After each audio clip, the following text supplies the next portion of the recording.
desarrollo de esta audiencia y qué determina finalmente el Poder Judicial. Vamos a conversar sobre este tema con la abogada penalista Liliana Calderón, que ya nos acompaña en el programa. ¿Cómo está? Bienvenida.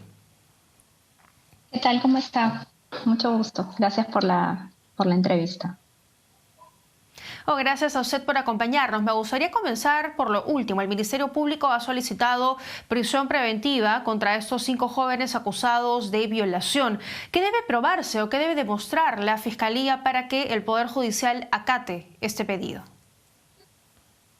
Sí, aquí en los pedidos de prisión preventiva lo principal es demostrar que en el caso existe peligro procesal, que básicamente son 2 cosas, que ellos se pueden fugar, ¿no? Es decir, que no van a estar presentes durante la investigación y el proceso, o que van a obstruir las investigaciones, ¿no? Entonces, cualquiera de los 2 escenarios, el Ministerio Público lo va a tener que probar en la audiencia, además de los indicios suficientes que vinculen a estos señores con el delito cometido. Principalmente, ¿no? Porque la pena claramente supera los 4 años. Ajá. Y son además casos independientes, es decir, podría dictarse prisión preventiva para 3 de ellos y a otros 2 variarles la medida, es decir, no a todos se les tiene que dictar por igual la misma medida. Correcto, no se les tiene que dictar a todos por igual, va a depender de cada caso en concreto. Ahora, sobre el hecho en concreto, sobre lo que se ha ido conociendo, sobre lo ocurrido hace algunos días, ¿es un agravante el hecho que hayan actuado en grupo? Sí, pero incluso si se llegase a establecer que estuvieron consumiendo alguna bebida alcohólica o alguna droga, alguna estupefaciente, eso constituye un agravante del artículo 170, que es el artículo que sanciona el delito de violación sexual, y además establece que la pena puede ir más allá de los 20 años, ¿no? Entonces es un supuesto bastante grave, ¿no? Sobre eso quería ahondar, porque efectivamente hay un reconocimiento de que hubo consumo de drogas, de que hubo consumo de bebidas alcohólicas, pero esto podría ser utilizado por los 5 jóvenes acusados de violación para de pronto asegurar que no eran conscientes de lo que hacían, o que de pronto, como ellos dicen, que sí hubo consentimiento por parte de la víctima, que ella, ante los efectos de estas drogas, no recuerde haberlo aceptado. ¿Podría ser una salida o una medida por parte de ellos? En realidad no. En realidad el enfoque que se le tiene que dar es el contrario, ¿no? Que más bien esa situación hace que el hecho sea más grave y que coloque en un estado de mayor vulnerabilidad para la víctima, ¿no? Es más, ya nuestra Corte Suprema ha establecido que en estos casos se tiene que mirar con una perspectiva de género, ¿no? Una perspectiva distinta. De acuerdo. De acuerdo. Y en el caso de la víctima, eso la pone evidentemente en una situación de mayor vulnerabilidad. Así es, definitivamente, ¿no? Y bueno, tendremos igual que esperar el resultado de las investigaciones para saber finalmente cuál es el resultado del caso, ¿no? Pero lo central en estos casos de violencia sexual, de violación sexual, es el consentimiento, ¿no? Ya se dejó de lado esto que se creía que la víctima tenía que presentar golpes, ¿no? O ser víctima de amenazas, que no existen, ¿no? Acá además, en este caso. Exacto, aquí lo central y en cualquier caso de violación sexual es el consentimiento de la víctima.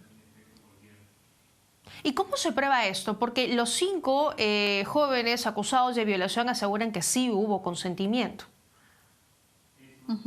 Claro, en este caso, como le comentaba hace un momento, de la perspectiva que tienen que tener las autoridades para resolver el caso, le tienen que dar un valor a la declaración de la víctima, ¿no? Pero claro, la declaración no es lo único, ¿no? Sino que tienen que haber otros medios de prueba alrededor que puedan sustentar debidamente esa declaración, ¿no?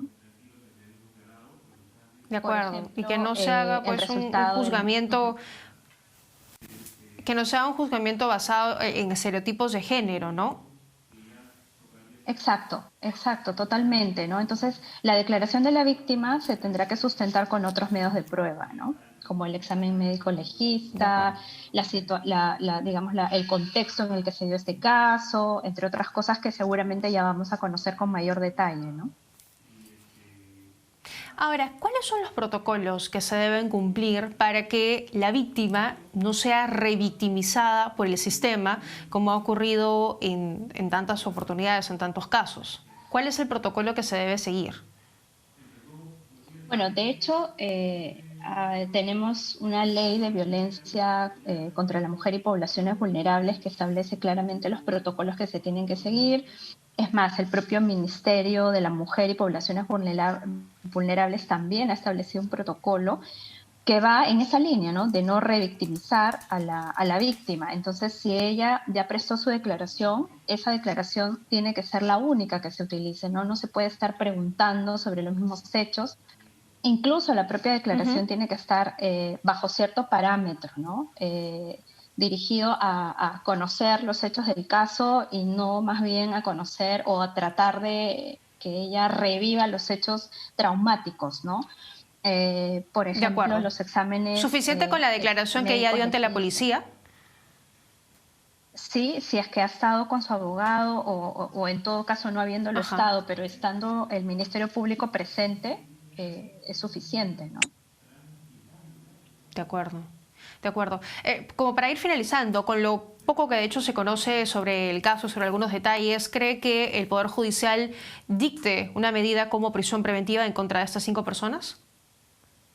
Claro, de hecho no conocemos todavía la situación específica de cada uno de los investigados, o sea, no sabemos en realidad Ajá, si tienen, por ejemplo, arraigo laboral o arraigo familiar, pero un poco conociendo cómo en anteriores casos los jueces se han pronunciado, es muy probable que así sea, ¿no? Porque estamos hablando de un delito ujú. cuya pena puede ir de 20 años a más, ¿no? Entonces, creo que eso sí va a ser tomado en consideración en este caso.